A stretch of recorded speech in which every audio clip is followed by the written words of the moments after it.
ओम गुरुदेव। मेरा नाम श्वेता यादव है। मैं मध्य प्रदेश जबलपुर ज़िले से आई हूँ। मैं आपसे दीक्षा ली मुझे 5वां साल लगा है। मेरा ये प्रश्न है कि मन और बुद्धि को कैसे कंट्रोल किया जाए। जब हम ध्यान करते या भजन करते तो ये हमको विचलित करती हैं और हम जीवन में अपनाते भी हैं, फिर भी कुछ गलतियाँ हो जाती हैं, तो उसको कैसे सुधार किया जाए। बैठिए बैठिए। ये जो प्रश्न है ये भी करोड़ों लोगों का है। करोड़ों लोग अभी तक मुझसे ये प्रश्न पूछ चुके हैं और समय अनुसार मैं भी बता चुका हूँ सबको अलग अलग। पर आज सामूहिक विचार है तो इसको सोशल मीडिया के माध्यम से मैं सब तक जाने के लिए ये प्रश्न का उत्तर मैं कर रहा हूँ, समाधान करने का प्रयत्न कर रहा हूँ। मन और बुद्धि ये हमें विचलित करते हैं भजन ध्यान के समय, तो इसका क्या समाधान है जिससे मन बुद्धि विचलित ना करें। और हम प्रयत्न करते हैं कि हम भजन ध्यान करें, पर फिर भी मन के वेग के कारण, बुद्धि के वेग के कारण भजन में बाधा आत खड़ी होती है और कम समय में भी हमारा मन बुद्धि विचलित करके हमें हटा देता है वहाँ से, और हमारा जो लक्ष्य है, टारगेट है, वो फेल हो जाता है।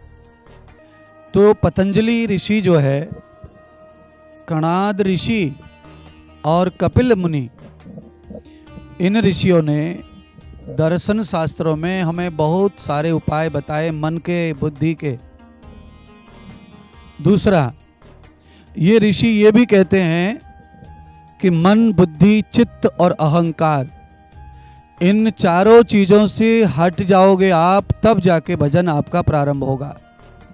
जब तक आप मन में हैं, बुद्धि में हैं, चित्त में हैं और उनके सपोर्ट से भजन करने का प्रयत्न कर रहे हैं, तो आपका भजन प्रारंभ नहीं होगा।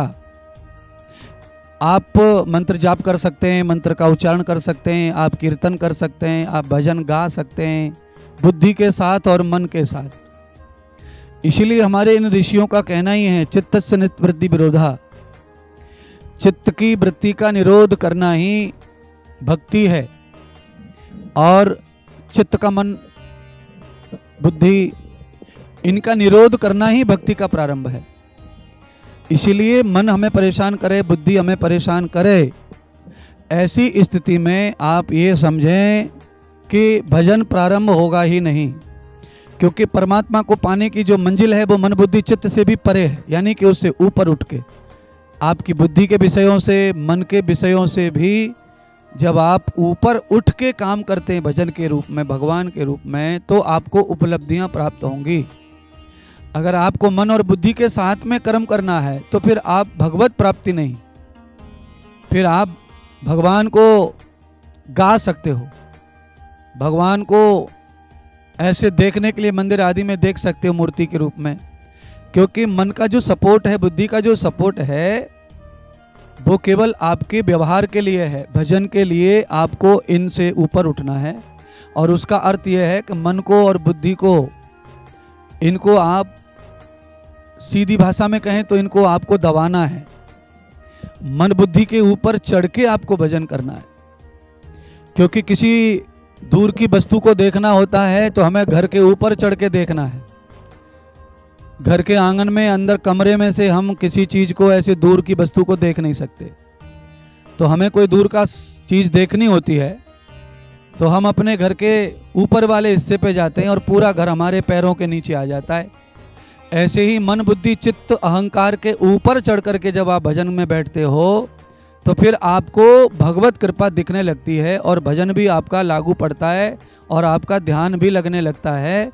जब आप इनको वैल्यू नहीं करते हैं तो फिर आप महान हो जाते हैं, भक्त हो जाते हैं, फिर आपको परमात्मा का सपोर्ट भी मिलता है, फिर आपका भजन होता है। मन और बुद्धि ये किसी भी स्थिति में, कोई भी स्थिति में, ये अपने स्वभाव का परिवर्तन नहीं करते।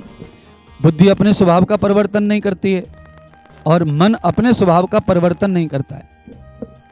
उसकी दशा मोड़ने का काम स्वयं हमें करना होता है आत्मा के रूप में, क्योंकि बुद्धि जड़ होती है, आत्मा चेतन होती है। मन जड़ है, आत्मा चेतन है। तो जड़ का जो अस्तित्व है वो आत्मा से ही है। जैसे मानो अभी ये माइक जो है बोल रहा है, इसमें सेल कम हो जा रहा है, सेल खत्म हो जा रहा है, तो ये अपने आप बोलना बंद कर दे रहा है और मैं बोल रहा हूँ। तो ये जो चेतन है, ये जो ऊर्जा है, ये आत्मा है, और ये जो माइक है ये मन और बुद्धि है। मन और बुद्धि में प्रोसेस होता है और वो प्रोसेस से मशीन में आवाज़ चली जा रही है यहीं से, और पूरी दुनिया में ये आवाज़ चली जाएगी। और ये सेल निकाल दिया जाए तो ये आवाज़ मशीन तक नहीं पहुंचेगी। इसीलिए मन और बुद्धि जो होते हैं वो माइक की तरह हैं और आत्मा जो है वो सेल की तरह है। तो उस आत्मा को हमें परमात्मा से जोड़ना है, मन और बुद्धि के उस स्वभाव को ज्ञान पूर्वक हमें समझना है, विवेक पूर्वक समझना है। उसके लिए ही हम गुरु बनाते हैं, उसके लिए ही गुरु का ज्ञान लेते हैं, उसके लिए ही हम प्रश्न करते हैं और उसके लिए ही समाधान पाते हैं। परीक्षित महाराज ने लाखों प्रश्न किए हैं सुखदेव जी से, सुखदेव जी ने उनका समाधान किया, इसीलिए सुखदेव जी के माध्यम से परीक्षित का कल्याण हो पाया। ऐसे ही कोई गुरुदेव मिलते हैं जो हमारे प्रश्नों का समाधान करें, तो फिर हमारा कल्याण होना संभव होता है, भक्ति होना संभव होता है। मन के और बुद्धि के साथ में भक्ति होना संभव नहीं है। इसमें खाली हम नियम पूरा कर सकते हैं, बैठने का, सुबह शाम जपने का। मन अपना काम करे तुम अपना काम करो, बुद्धि अपना काम करे तुम अपना काम करो। ऐसी स्थिति में भी भजन हो सकता है, पर ऐसा सामान्य प्राणी के लिए ऐसा संभव नहीं है। तो हमें प्रयत्न सभी सामान्य व्यक्तियों को करना चाहिए कि मन के वेग और बुद्धि के वेग का प्रभाव हमारे ऊपर ना पड़े और हम थोड़ा हट्टी और जिद्दी स्वभाव करके भजन में बैठें। तो हो सकता है कि मन थक जाए, बुद्धि थक जाए और हम आगे निकल जाएं और इनको हम पीछे छोड़ के भजन में लग जाएंगे। तो मन और बुद्धि का जो स्वभाव है वो भजन में बाधक बनता है, तो उसका त्याग करके भजन करना है, यही इसका सही उत्तर है।